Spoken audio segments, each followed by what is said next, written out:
se origina con la creación de la Universidad Nacional de Córdoba en 1613 y la Universidad de Buenos Aires tras la Guerra por la Independencia.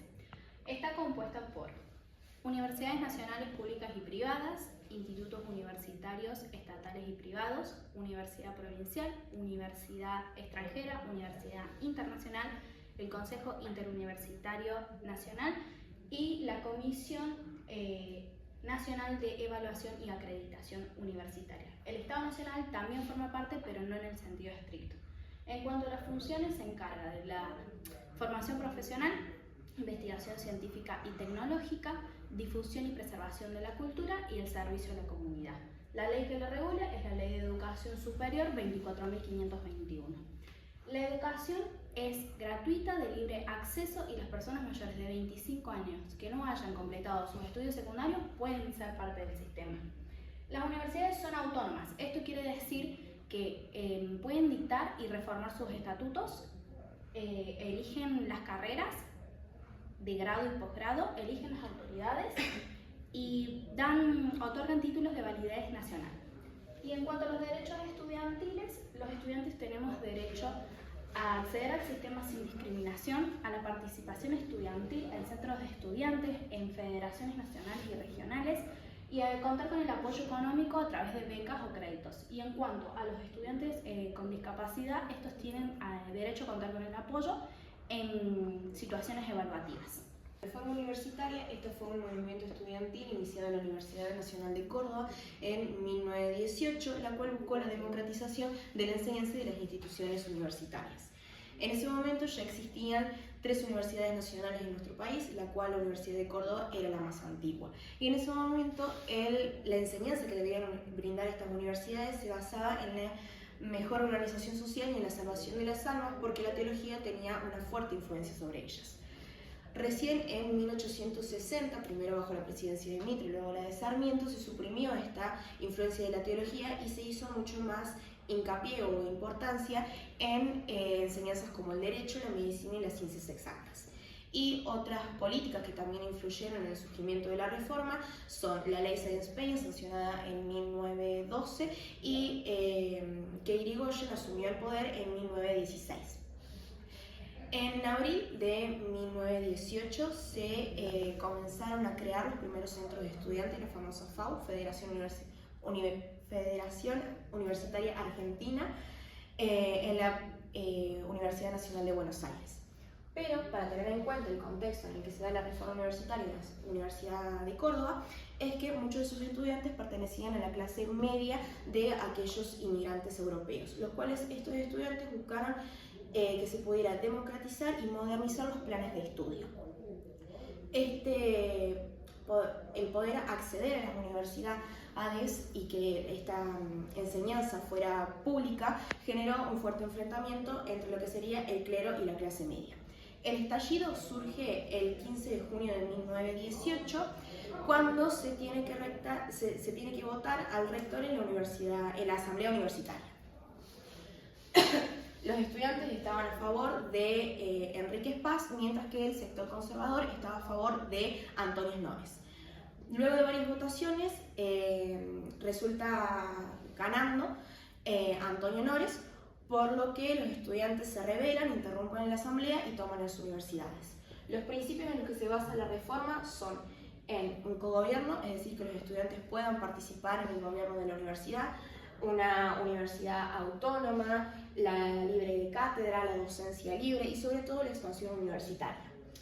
Hay que tener en cuenta también que el Manifiesto Liminal fue un documento dictado por Deodoro Roca, redactado por Deodoro Roca, el cual se escribe en varias de sus frases las libertades que ellos querían obtener, y fue un documento que tuvo mucha influencia en la educación de las universidades y también tuvo influencia en América Latina. Como consecuencia de todo esto, bajo la presión estudiantil que se sentía en ese momento, Antonio Nores termina renunciando y el 12 de octubre de 1918 se dicta un nuevo decreto marcando los principios de esta nueva reforma y dando una nueva etapa no solamente a la universidad, sino también a la enseñanza, a la Argentina y a varios países de Latinoamérica. La Ley 24.521, sancionada en 1995 y con modificaciones importantes en 2015, regula el funcionamiento de todos los institutos de educación superior en Argentina. Esto incluye tanto a las universidades como a los institutos de educación superior.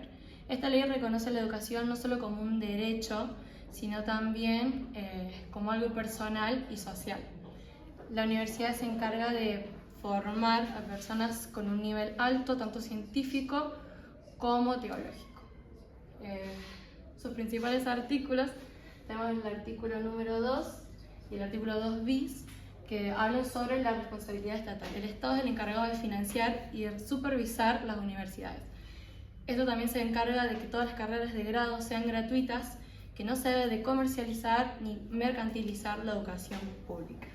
Después tenemos el artículo 7 que habla del libre ingreso. Todas las personas que hayan terminado la secundaria pueden acceder libre y gratuitamente a las universidades, a las carreras de grado, y excepcionalmente las personas mayores de 25, que ellas pueden ingresar sin tener título secundario, pero sí deben estar calificadas y tener condiciones aptas para el cursado de la carrera. Después tenemos el artículo número 29 que habla de la autonomía universitaria, que nos dice que cada universidad es libre de administrar sus recursos, de crear sus estatutos, de elegir sus autoridades y también sus planes universitarios o sus planes de investigación. Tenemos el artículo número 31 que nos habla de la inviolabilidad de recintos, que habla de que ningún poder o fuerza estatal puede intervenir en la universidad sin una orden del juez o si que lo haya pedido la autoridad de la universidad. Tenemos los artículos 43, 44 y 46 que nos hablan de la evaluación autónoma. Las universidades deben de realizarse autoevaluaciones anualmente y evaluaciones externas cada 6 años, que de esto se encarga el CONIAF. Bueno, el ingreso y ciudadanía universitaria en la carrera abogacía. La UNCD tiene un sistema de cogobierno del que participan todos los claustros. Este sistema permite que a la hora de tomarse decisiones importantes puedan participar todos los miembros de la comunidad universitaria. ¿Cuáles son los requisitos para poder votar? Debemos estar incluidos en el padrón electoral. ¿Qué se vota? Vamos a poder votar para decanos, directores, vicedirectores también, y vamos a poder votar los representantes estudiantiles de los órganos de cogobierno, como por ejemplo los consejeros para el Consejo Superior o los consejeros directivos para la FASEGI, entre otros. Después, ¿cómo participan los estudiantes? En el artículo 126 del estatuto dice que para tener el derecho a elegir debemos ser estudiantes regulares de la facultad. El artículo 127 del estatuto dice que debemos de tener el 30% de las materias aprobadas y ser estudiante regular.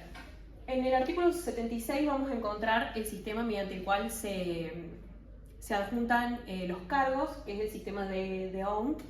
Y después, ¿qué hay en el cuarto oscuro? Vamos a encontrar diversas boletas para poder elegir, como por ejemplo directores y vicedirectores, rectores y vicerrectores, también entre otros. Y por último tenemos los fraudes y las faltas electorales. Los fraudes van a estar mencionados en el artículo 1, que va a hablar básicamente que son las acciones que tienden a tergiversar o modificar la voluntad de los electores de las elecciones, y las faltas, que se va a mencionar en el artículo número 2, habla que son las acciones que llevan a cabo los estudiantes, docentes o no docentes, y que perjudican en el funcionamiento de la Junta Electoral. También pueden evitar la participación de personas o listas dentro de las elecciones. El Estatuto de la Universidad Nacional de San Luis fue creado en el año 1973 y actualizado por última vez en el 2018.